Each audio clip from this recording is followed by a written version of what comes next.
All right, thank you for joining us today. We're recording today's press conference and we'll send you a link to the recording by 1 p.m. So please feel free to include the recording or any part of it in your upcoming news coverage.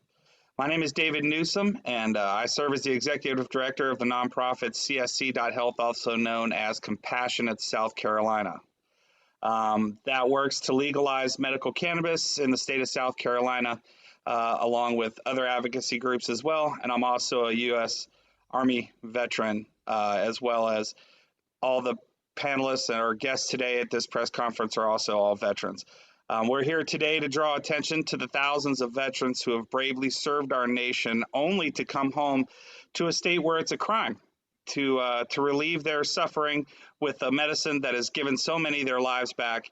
And we're calling on the state legislator to end that injustice by passing the Compassionate Care Act.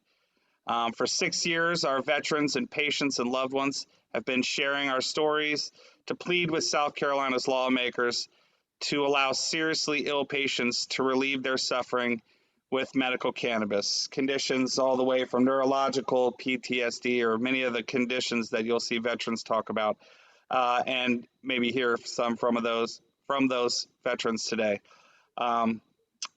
As we've waited, we've seen anguished veterans die from opiate overdoses and many from suicide. I have a lot of that experience myself with many of my friends who have either had to leave the state or have left this earth altogether due to the lack of viable treatment that the state can offer our veterans. We've seen, others uproot, becoming refugees from our state's laws as they move to a more compassionate state where the medicine that helps them is legal. And this cruelty has got to end, and it must end this year. It is long past time for the legislature to pass South Carolina Compassionate Care Act.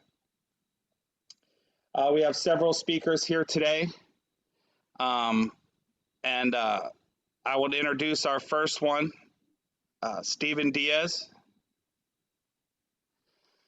Stephen Diaz joined the Marine Corps in 2005. He volunteered to serve in Iraq, where he bravely and successfully located IEDs for 3 months. Before being severely injured by one, Diaz co-founded the Columbia-based nonprofit Hidden Wounds. Stephen. Thank you. I want to thank everybody on the panel. Thank you, Montel, for being here and your platform. Thank you to the press that's willing to listen to us, as well as the other veterans on the panel. Thank you all for y'all's service and sacrifice. To start off, you heard a little bit of my bio there. I was injured in Iraq in 2005, which led to my stint at the Naval Hospital in Bethesda, Maryland, now called Walter Reed, for 1 year and 8 months. During that time, I saw the medications that were put on us. There were some that I couldn't avoid because it was put into my body through my veins, and I just, there's nothing I could do about that. Once I did have my own free will to say no to a lot of the opioids that were given to us, I did that because I saw how it was causing the reaction it was causing to the other service members that were there, the addiction that was given to them, how they were trading the pills with staff members, how pills were being used to trade for harder drugs.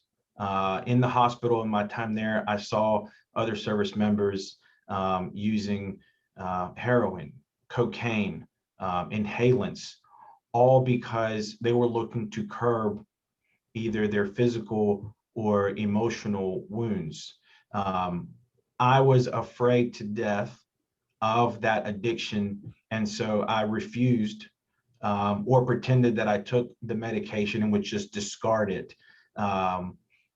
What I did instead was I abused alcohol in something that in the military It's almost told that it's okay to do that. So something that I was already used to looking for as an escape. And that's what I did to try to mask a lot of the pain that I was under. And of course, something that a lot of service members go through, combat or not, to deal with a lot of the PTS or PTSD symptoms that they were dealing with. And so in returning home, I still kept up with the alcohol use for about 5 years because I didn't want to do anything else.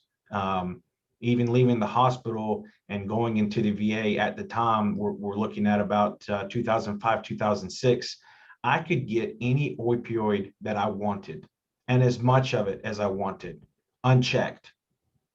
And so it was really easy for other service members who were taking that because they needed it and did it because that's what was told to them, that that's what they needed to do. But it was so easy for them to find addiction in that. And so with my story of trying to find hope and coping with PTSD, I had a lot of veterans who would ask me for help because they saw that it looked like I was having a decent or livable life, and they asked me for help, and I told them to, suck it up, keep moving. I didn't know how to help them. Keep going to the VA, keep going to your doctors, keep getting your medications. And I had 6 close friends take their life. And that's when I said, I need to do something about this. I teamed up with other veterans, other community leaders, other providers, and we created a nonprofit called Hidden Wounds. And what we were looking for was evidence-based and non-evidence-based treatments from all around the country and the world to try to help veterans without having the need of prescription medication. At the time, I didn't know about medical cannabis. It just wasn't on the scene yet, or at least on my personal radar, where medication was at any moment. I knew where I could go to get it if I wanted to. That prescription was ready and there, screaming my name if I wanted it, and I didn't.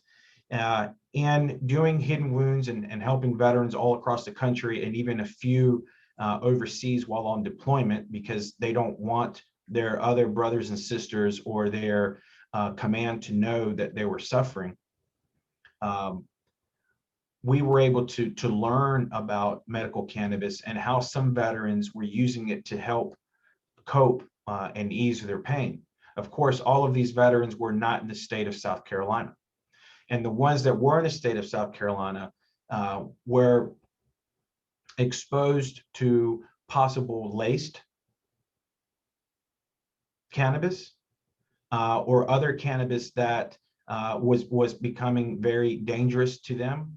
Now we are well into the time with the vape pens. I've had close friends who have died because they were using what they thought was safe cannabis pens, and it turned out to be not. That was a pretty big nationwide case a couple years ago. It has since fallen off the radar from what I've seen in the mainstream media.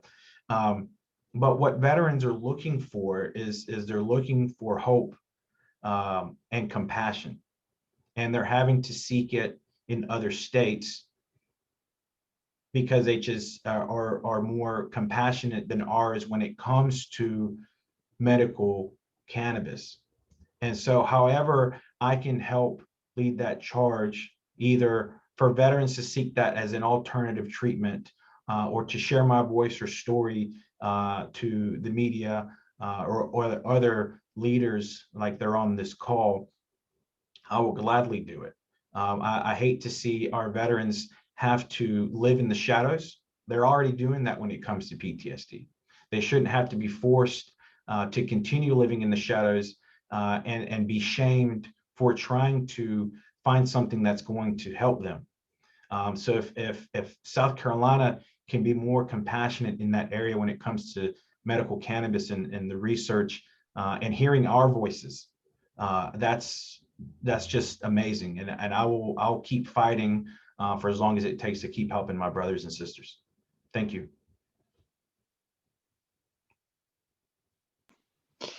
Thank you very much, Stephen. And I'll keep moving right along. Our next speaker, if for everyone who's on the press conference and call, probably doesn't need a whole lot of introduction, but thank you very much for being here. Montel Williams earned his media celebrity status as an inspirational Emmy-award winning television personality whom Americans invited into their homes for more than 17 years. Montel is also a decorated former naval officer, inspirational speaker, author, entrepreneur, and advocate for patients worldwide. He is currently hosting the Lifetime show Military Makeover with Montel, and his daughter Marissa lives here in South Carolina. So welcome, Montel. Thank you. Thanks so much for having me, and thank you so much, Stephen, for your impassioned recount of what your life has been like. I like to say, especially to all the people in the press, that my military career spanned 22 years in both the Marine Corps and the Navy. I did 2 branches of service. I was enlisted in the Marine Corps, then went to the Naval Academy, graduated, got my degree, and became an officer in the Navy. I achieved the rank of E4 and O4, and I'm really proud of the service that I had. It wasn't until after I left the service that I realized that there were some circumstances while serving that put me in a position where, though I will not say my service caused my MS, but my MS started while I was on active duty. Though I went misdiagnosed for almost 20 years in the military, and then for another 15 years once I got out. And then finally I was diagnosed in 2000 because I kept going back and forth to the doctors about severe pain and some symptoms that no one could explain. And that diagnosis for MS came through back in 2000. And so long before cannabis became the vogue topic, long before cannabis became the green rush, back in 2000 to 2001, 2002, doctors only had a finite set of weapons in their arsenal to combat severe pain, and they were mostly opioid addicted, or mostly opioid centered. And so from 1999 to about 2001, I literally became one of the faces of our earliest opioid addiction groups in this country. I was taking, at some periods of time, anywhere between 5 and 10 varied forms of opioid, whether they be, the names don't matter, but varied forms of sets and things that before Oxycontin was even created. I was taking some of the most powerful opioids that we had available for doctors to prescribe. And I was very fortunate that I had a doctor who realized that I was becoming addicted, and number 2, didn't want to be responsible for that. And so he basically said to me back in 2000, I'm not writing you any more prescriptions for opioids. He said, I found some patients that I know that have the similar types of symptoms that you do that have been finding some relief in this stuff called marijuana. Now, I'm never going to say that I recommended this to you, but I'm going to tell you that you should go look at it because you may find some relief. And back in 2000, back at a time when maybe some of you at this press conference don't know, but back at a time when our federal government had applied for a patent for cannabis, then gave itself its own patent in 2002, and had already been distributing marijuana through the University of Mississippi to about 20 patients back then, I literally started doing the research that was already printed at the University of Mississippi and research that was funded by our government, and realized that maybe this cannabis thing might help. So back in 2002, I started my journey. And when I realized how much it helped me, because the first time I tried it, I had gotten a restful night of sleep for the first time in about 20 years. And some of the other symptoms that I had from MS literally were eased by 80 to 90%. And so I started back in 2000, long before it became vogue, long before everybody else jumped aboard the bandwagon. I started traveling around this country trying to see if I could convince legislators around the country to allow for medical cannabis for those patients who needed it as the last form of treatment. And I think I'm very proud of the fact that my advocacy helped to change the minds of people in close to 15 different states, and to continue to pass legislation to help us have access to efficacious and safe cannabis. But there was a problem. Back then, the majority of states, it wasn't legal in. And so I found myself having to travel back and forth to California and illegally transport medication so that I could use it. But then as more and more states came aboard and more information started to surface, like we have it surfacing now, because we're finally doing the research that is now in peer-reviewed study documentation around the world, has now validated the fact of cannabis's efficacy because of the constituent parts that are called cannabinoids. And we know now that those cannabinoids do work. And all you have to do is take the time to look up the US government's patent on CBD yourself.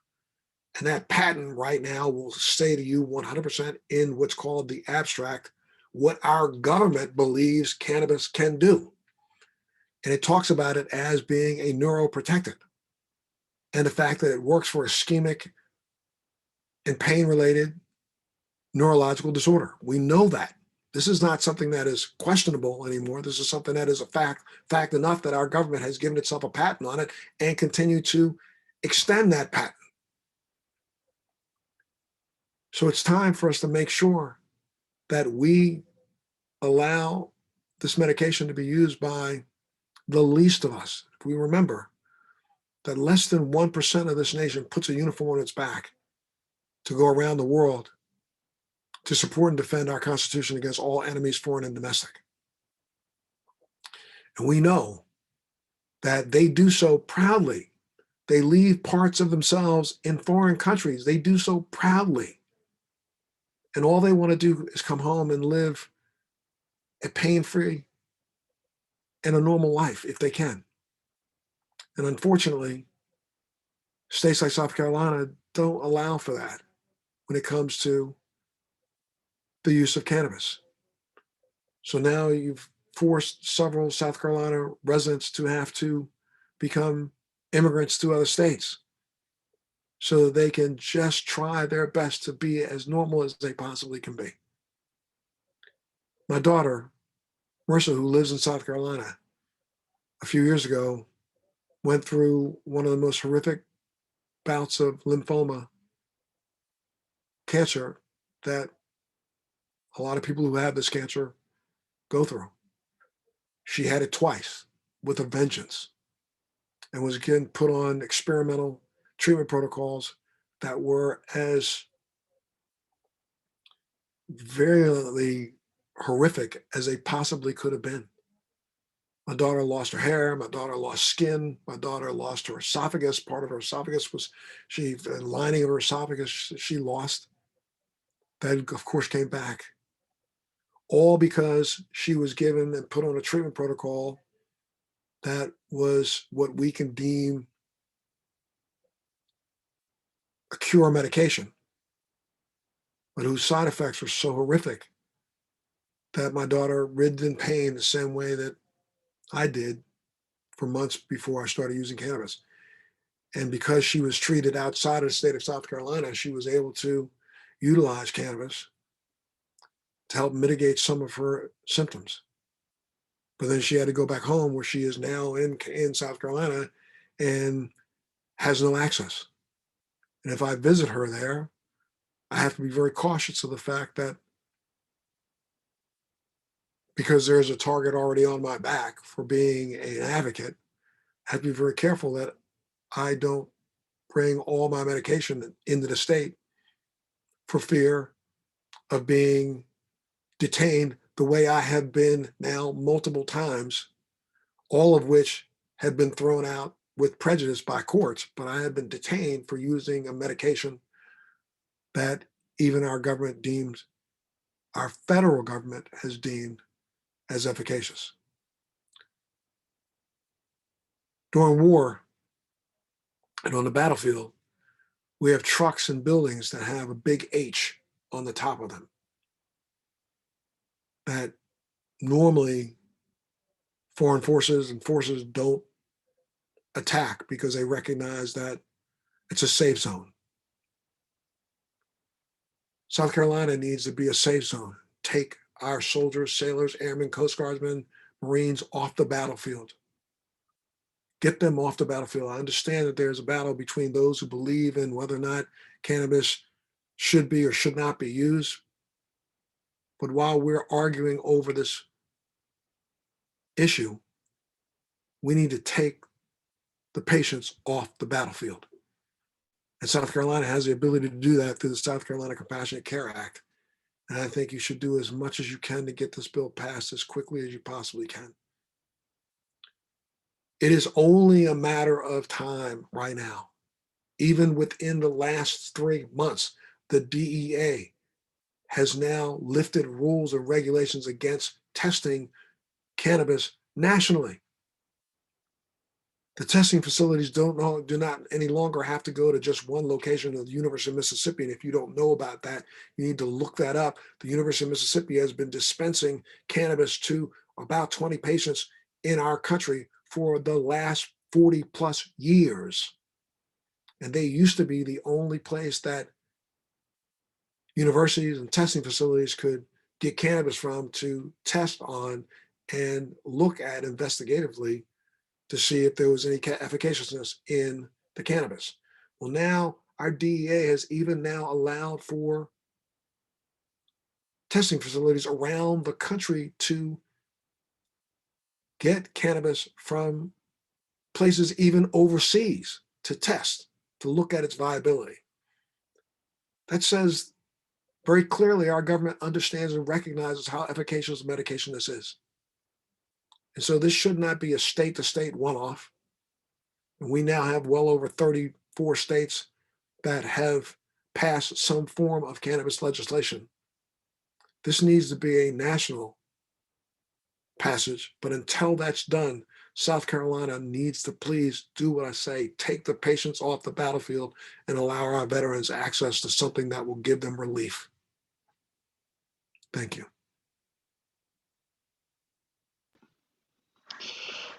Thank you very much, Montel. Our next speaker, moving along, our next speaker, Jay, is an honorably discharged Army veteran who served for 8 years. And she will be speaking anonymously today due to the medical cannabis illegality in South Carolina. Jay, thank you.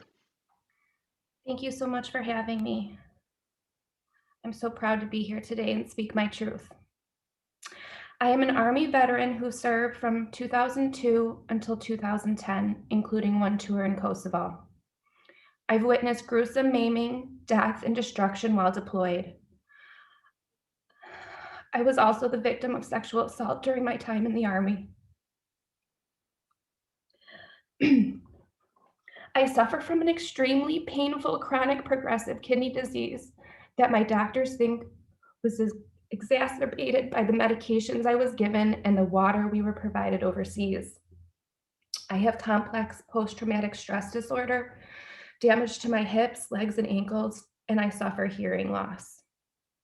I used to take handfuls of pills daily, and every night I'd cry because I was terrified that I wouldn't wake up the next day. Cannabis was never a part of my life until about 4 years ago when my family begged me to get off the opioids. I had become dependent on these dangerous drugs and I was hardly able to work. I couldn't care for my children, and it wasn't even helping my pain, my trauma, or my mood. It was destroying my kidneys even further, and I became suicidal. I felt like a burden to my family. To help myself recover from chemical dependency, I started researching alternative pain management. And within weeks of medicating with cannabis, my pain was minimal, my kidney function improved, and my depression lifted. I was able to sleep. I was able to work and take care of my family. I started doing yoga. I lost weight. I could play with my kids and be the mom I wanted to be. Before that, I was passing 3 or 4 kidney stones a month, peeing blood, but after using cannabis, my kidneys improved. I did have to stop taking my cannabis medicine when I was employed last year, and almost immediately my pain returned and I started to pass stones. Now I'm self-employed so that I can do the things I need to keep myself alive and healthy. I truly, truly believe this medicine is life-changing and life-saving. But right now, I'm afraid to show my face or tell you my name because the medicine that saves my life every day is illegal in South Carolina.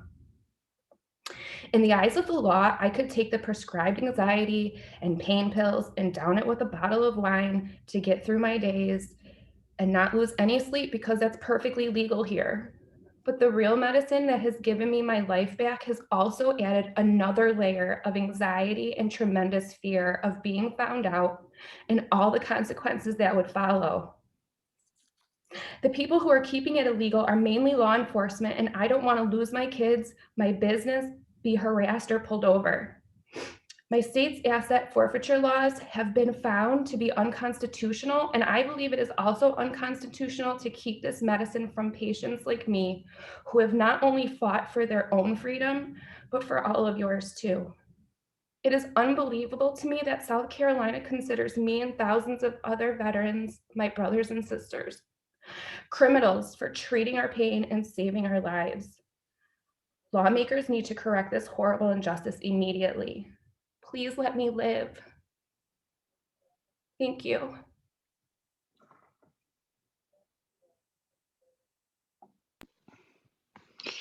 Thank you very much, Jay. Thank you for being brave enough to speak with us today and speak with the press and obviously speaking to the lawmakers at this point. And at this time, I'd like to introduce our final speaker before I say a few words and then take questions from the press.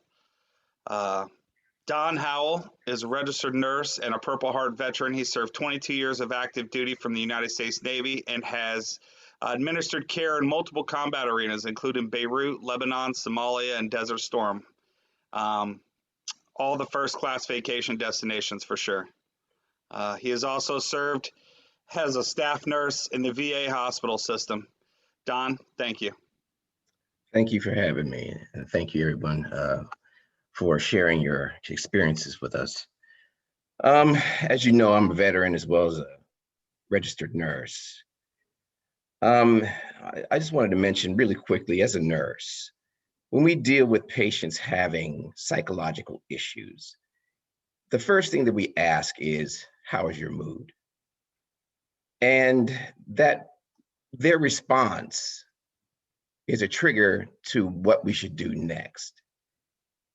9 times out of 10, when persons who have psychological issues, they're given the traditional psychological medication. And as you know, those medications take a lot of time, 30 days maybe, for it to kick in. And during those 30 days for a veteran who has PTSD, it could be a very precarious time for them. As you know, suicide is a big issue with veterans suffering from PTSD. And if you can curb that mood, which is the premise of all psychological medications, then you can help that person achieve a better quality of life. And that's what cannabis can do.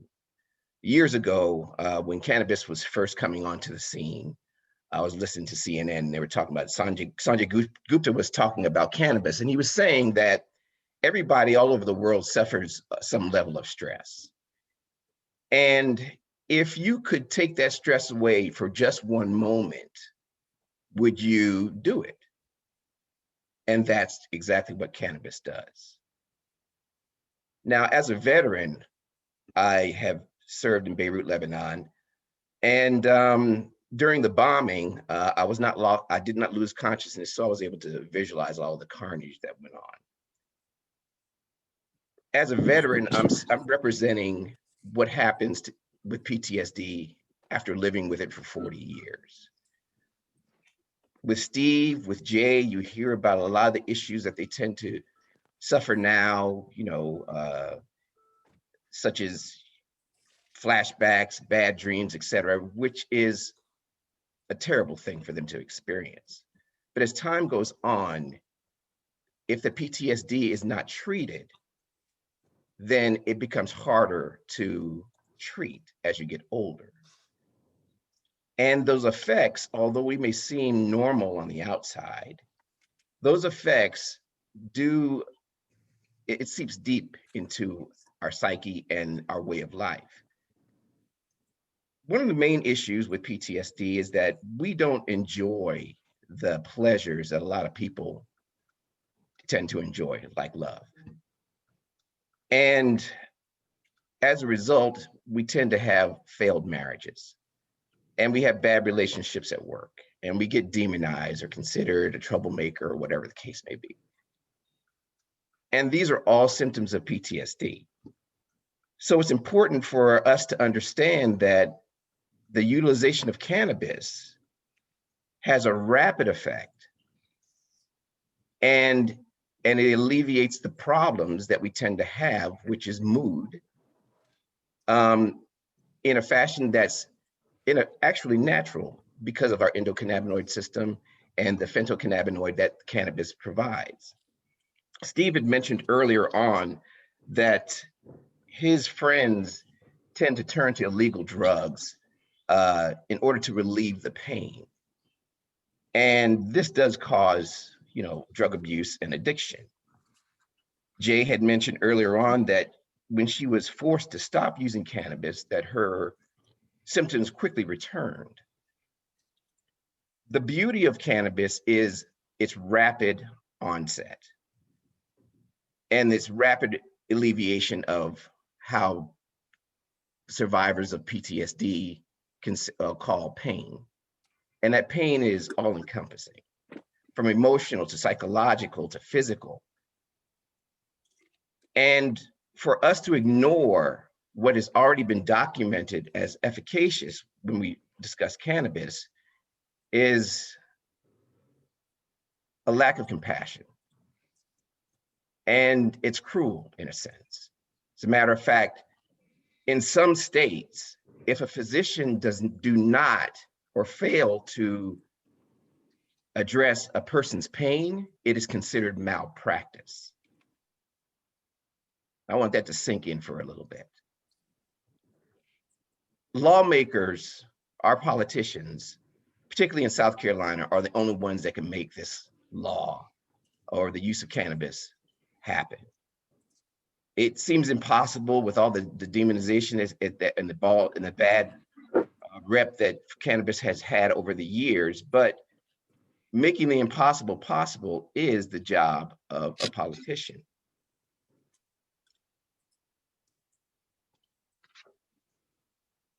Cannabis products are especially helpful for patients with PTSD because of not only its rapid onset, but it doesn't have any residual effects, like, say, for instance, the addiction that you would tend to see with opioids.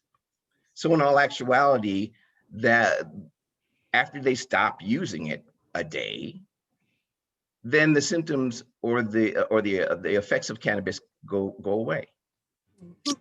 So, and that's also a huge benefit for the person who is who's taking the cannabis. Veterans need better opportunities. They need better alternatives when it comes to medication. 37 states have already adopted the utilization of cannabis for use amongst their population, and South Carolina does not need to be last. We have a lot of veterans here. We have a history of veterans and patriotic duty in this state. It's important for us to understand that not only what happens with our veterans when they return home from the battlefield, but we need to also consider what happens when they have lived with PTSD for long periods of time. We have Vietnam veterans as well as Beirut veterans and soon to be veterans from the Iraq War who will live a long time, and that PTSD will change over time. And having cannabis available for these veterans over that period of time will be extremely helpful in order for them to cope a little bit better and to manage their lives a little bit better and be in touch with those people who they love because of the effects that PTSD tends, or the negative effects that PTSD tends to have on veterans. Politicians, lawmakers need to understand that the old platitudes of cannabis being a gateway drug to harsher things is not true. Cannabis has been studied for a very, very long time, much longer than you would think. There's two ways of finding out the efficacy of any medication, and it's used everywhere. One is you can have trials like they did for the coronavirus vaccine. Take 40,000 people and see what happens. Another way of doing so is finding out efficacy of any medication is through observation. You observe over a very long period of time and see what effects that medication had over people. Well, cannabis has been around for a very long time, and people have been using it for a very long time. And these lies about it being a gateway drug, it leading to psychosis, etc., is not true. And there's always someone around who knows someone who's used cannabis, and they know that these people are not heavy drug users because of the use of cannabis. So we need to understand that in all actuality, the evidence is there through the history of cannabis use and its existence, not only in the United States, but all over the world. Certainly, I can go ahead and say you can use the studies in Israel because they've been studying it for a very, very long time. As a matter of fact, I think within the last 5 or 6 years in the university there, they've dedicated a wing in their university for cannabis study. So they take it very seriously, and the information is there. The empirical information is available. It's just we need to step on the right side of history this time and consider the veterans, not only in the short term, because that's what we tend to hear about, the dreams, the flashbacks, but we don't think about the veterans who live with it for a long period of time. And these veterans are homeless. They don't care for themselves. They are malnourished, and their outlook on life is shortened. They don't expect to have love. They don't expect to have a family. They don't expect to have any good things to happen to them when they see the future, because they do not look at the future the same way a normal person does.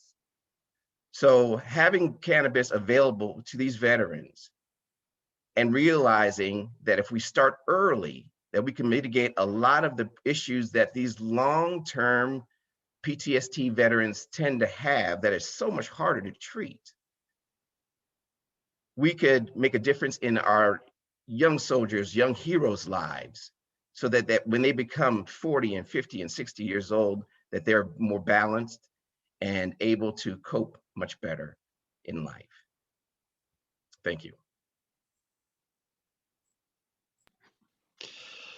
Thank you very much, Don. And thank you to all our guests today, Stephen, Montel, Jay, and of course, Don, for being here and telling your stories and being a part of all this. And before I take questions, I would just like to say a little bit about myself and what we're doing here in South Carolina and how I feel about it. As all the veterans on this panel, we have donned a uniform, like Montel said, just 1% of the country's doing, and taken ourselves all over this world and fought for this country and all the inhabitants of this country to not only be free and enjoy freedom and democracy and all the things that we fight for, but we also went overseas and fought next to our brothers and sisters for the sheer opportunity to make sure that they got to come home too. And the biggest part about that is getting home doesn't just mean that you go to a small town in Texas, where I'm from, or a big city. It means that you get to come back to the country that you love and come back to the friends and family that you were out making sure that they had a country that they could live in and have the freedoms to make decisions about their lives on their own. And the wonderful thing with this is we would love for the Compassionate Care Act to be passed, because we feel that it's in our best interest, not only as veterans, but as humans, to have the right to be included in our own medical decisions. And that lawmakers should allow us the opportunity to seek medical treatment, alternative or non-alternative, as we see fit. As not just a veteran, but also a father of 4, my oldest daughter was diagnosed with cancer when she was 17 and had her thyroid removed after 2 surgeries, and thankfully have not seen cancer since. And my youngest daughter, Harmony, was diagnosed with lysencephaly, a rare genetic brain disorder, or otherwise known as smooth brain, where she suffered from the time she was 6 months old. She suffered 200 seizures a day. She was on 7 pharmaceutical medications, and seizure control was not a thing, was not an option. It didn't happen. It didn't happen. Modern medicine had failed her. And because my wife, as diligent as a researcher as she is, she found CBD, which is a cannabinoid in all cannabis plants. And we couldn't get a viable source for it. So my wife and I started a company. We developed an extraction process. I built an extraction machine. I'm no scientist, so we made it as easy as we could. And we started giving full spectrum CBD oil to our daughter. And within a week, she went from 200 seizures a day to 12 days without a seizure at all. And that's not even something that we thought was possible. And for 3 years, I had not heard my daughter laugh or cry because of the drug-induced state she was in. She was in, basically, if she was not seizing, she was sleeping or drooling from the pharmaceuticals. You're talking about barbiturates, things like phenobarbital. You're talking about Keppras and all kinds of other anti-epileptic medications that are mind-altering, that are ridiculous. And because of that state that she was in, she was unable to have any sort of emotion. She's nonverbal and she's non-mobile, so she doesn't talk, eat or drink or feed herself. She eats and drinks, but she can't feed herself or walk. All her limbs work, but her brain just can't make the electrical connections to tell her legs how to walk. So after a few days of CBD usage, I heard my daughter for the first time in 3 years laugh and cry in the same day. So it was and has been something truly amazing. Now, at this point in her life, she was not supposed to live past the age of 7. She is now going on 12. And she has greatly improved quality of life. We're down to 1 pharmaceutical medication. She has 2 or 3 seizures in 1 month rather than 200 a day. So cannabis has saved her life. Unfortunately, what we run into is pediatric patients CBD works very well for. As they start to transition into puberty and adulthood, we find that other cannabinoids such as THC are the only thing that can be effective as far as controlling that seizure activity. So without access to THC and other cannabinoids such as THC, we run the risk of, in a year or so, our daughter running into puberty and us going right back to where we were before, with no seizure control or any way to do anything about it. And PTSD is something that our veterans fight every single day. As well as myself, I have an added wonderful new diagnosis that goes along with this, and it's chronic traumatic stress syndrome, which means every single time I'm walking in the store and I hear a kid scream, I'm instantly looking around for Harmony to find out if she's having a seizure, even when I know she's not with me. And those types of things, that type of waking up in the middle of the night just because you don't think that you heard her breathe correctly when she's in another room, those types of things are something that you go through every day. And I need to make sure that everyone understands, lawmakers and everyone alike, veterans fight for this country and continue to come home and fight for us. We just need those lawmakers to do a little fighting for them and allow them to have something, not only fight for them, but fight for what our veterans fought for, which is our children and our family and our loved ones, and even the people that we don't like or disagree with, we fight for them too. Even the lawmakers and law enforcement people who are holding this back and keeping it down, guess what, guys? We fought for you too. And we fought for your rights and your freedoms. Now just let us have ours. That's all we're asking. Thank you very much, everybody. And I'll open the floor up for questions. Karen, who is hosting, will assist me in calling on anyone who has any further questions. You can just use the raise hand icon if you have a question, or even just jump in.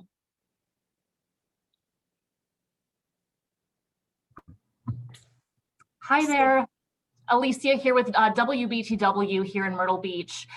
We've been doing an extensive in-depth series on medical cannabis and really how this is playing a part in the legislature right now. The biggest factor that we're getting from those who oppose it, lawmaker-wise, is the fact that our law enforcement in the state is not completely on board.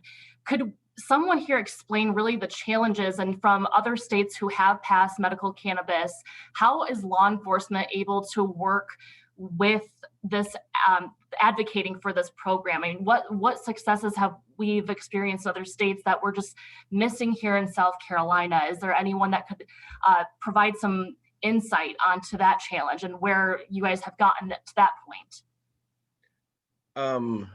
Just yesterday, I was having a conversation with a friend of mine regarding that. I was talking about our police chief here in South Carolina. In Colorado, as you know, they were the first state to go recreational. The very first year, they expected, by taxation, of course, they expected to make about $6 million from cannabis. They ended up making $18 million. The long and short of it is this. They were able to build a brand new police station, and they were able to give every high school senior a $1,000 scholarship because of cannabis.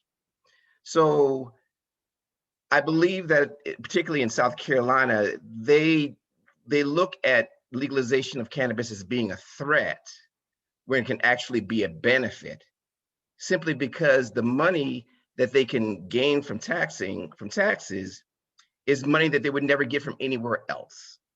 It's more or less like the golden goose. So having said that, I think that maybe in the short run, that just in the transition, the law enforcement might see, let's just say, a drop in their money in terms of what they can gain from arrests, but they'll gain much more from taxes. And usually most states do contribute more money to the police in order to make their efforts easier. Thank you. I can add to that. I'm Karen O'Keefe from the Marijuana Policy Project, and I've had the honor of working with patients in a number of states to enact medical cannabis laws. It's not at all unusual to see law enforcement organizations, not rank and file so much, but organizations be opposed and concerned before medical cannabis laws pass. But once they pass, the same members of law enforcement that had been so vehemently opposed admit that they didn't cause the problems that they had anticipated. So I can drop in the chat some before and after quotes from the same organizations. But for example, the head of the Minnesota Police and Peace Officers Association had vehemently opposed medical marijuana after the fact, after it passed, that same head of the police association said that police were unaware of any problems with the current cannabis program and do not expect any now that it includes pain. So we've seen that time and again, and in many states, even if there's organizations that are opposed, they see that you have 36 states, including Arkansas, Louisiana, and Utah, where these laws are working well and protecting the seriously ill and are not causing law enforcement problems.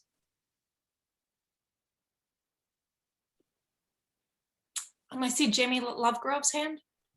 Yeah, hi, Jamie Lovegrove at the Post and Courier. I was just going to ask if you all have been in touch with some of the lawmakers that have been supportive of this effort recently, and have any sense of what the status is. I know there was some optimism heading into this session that this would be a positive year for this bill that they've pushed for quite a few years now, and haven't seen a ton of movement on it recently. So I was just curious what you all have heard about that. David, do you want to take it? Yeah, Jamie. So yes, we're working very closely with all the lawmakers involved on both sides of the issue, both sides of the aisle and the issue. Actually, there's a lot of bipartisan support for the bill and its revisions and things like that. The House bill and the Senate bill do have some varying components to it. The House bill is a little less restrictive than the Senate bill, but both are very good bills and have, like I said, a lot of bipartisan support. As we know right now, we've been speaking very closely with the committee members and chairs of the committees. We are looking to have hearings. Now, this is tentative and nothing's on the docket as of this time. The word is that we should be looking for hearings sometime between mid and late March to go ahead and get those things through committee and get the votes going so we can start the crossover, of course. And we know with COVID, everything's been kind of crazy. So crossover is probably not happening at the same time that it usually does every year because the session's a bit wild. But there is a lot of, like I said, a lot of bipartisan traction and a lot of movement. We suspect that we are extremely close now to getting this bill moving and passing, much to the chagrin of law enforcement. But again, it always is.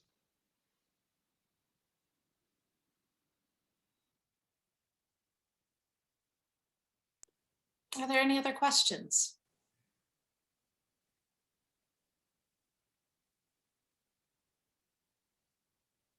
Seeing any?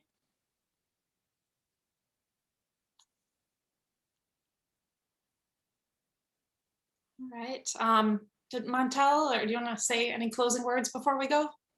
Yeah, I think each one of our speakers did an incredible job today in being able to explain exactly why we need to, as I term it, get the patients off the battlefield.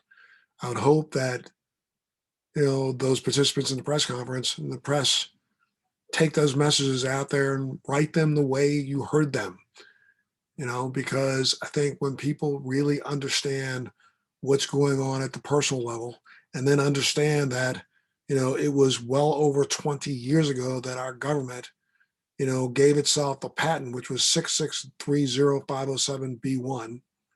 And in that patent, our government stated unequivocally that cannabinoids have an antioxidant properties unrelated to MDMA receptors. This newfound property makes cannabinoids useful in the treatment of and prophylaxis of a wide variety of oxidative associated diseases, such as ischemia, age-related and inflammatory diseases, autoimmune diseases. Cannabinoids are found to have particular application in neuroprotectants for limiting neurological damage following stroke and trauma. This is something that our government realized and found out over 20 years ago. And for the last 20 years has maintained a patent on CBD so they can control its distribution. Don talked about studies going on in Israel in the 1990s and the early 2000s. We, as taxpayers, funded the research that was going on in Israel. So this isn't something that is just based on the statements of a few individuals. This is based on our government's own reality. Now we need to make it a reality at the state level for everyone. I want to add something really quickly. Montel had mentioned earlier on, and even in his previous statement about the neuroprotectants that cannabis does provide. There was a study years ago, and they had looked at the Vietnam veterans. As you may or may not know, a lot of these veterans went out on patrol while they're in Vietnam. And they oftentimes got into firefights. And then at the end of the day, they would return to their tents or their hooch, so to speak. And they would use cannabis to kind of shake off their day. Those people who use cannabis in the Vietnam War after each patrol showed less effects of PTSD from those who didn't use cannabis after each patrol. In actuality, you've heard some jokes about, oh, I take cannabis and it makes me forget. When you take cannabis in stressful situations like battle, and you do tend to forget because you do have a short-term memory loss, but it comes right back the very next day. But the bottom line is that cannabis does let you forget the horrors that you suffered that day. Your body does provide that same protective mechanism whenever you experience a traumatic event, even a painful event. Tiger Woods, for instance, when he got into this car accident recently and broke his ankle, it was so traumatic. He was calm, he talked, he wasn't able to feel the pain because his body was able to do that, to mitigate that pain for him. But what I'm trying to say is that cannabis has been proven over years that it does have a neuroprotective quality to it. And that's really important for people who are involved in either the battlefield arenas, epilepsy, or even a traumatic brain injury of any kind.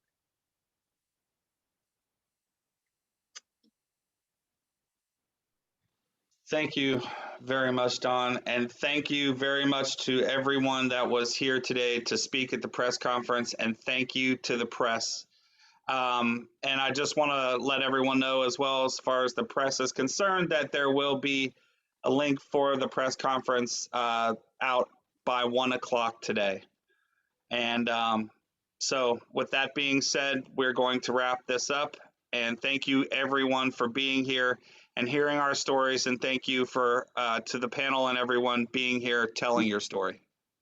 Thank you, sir.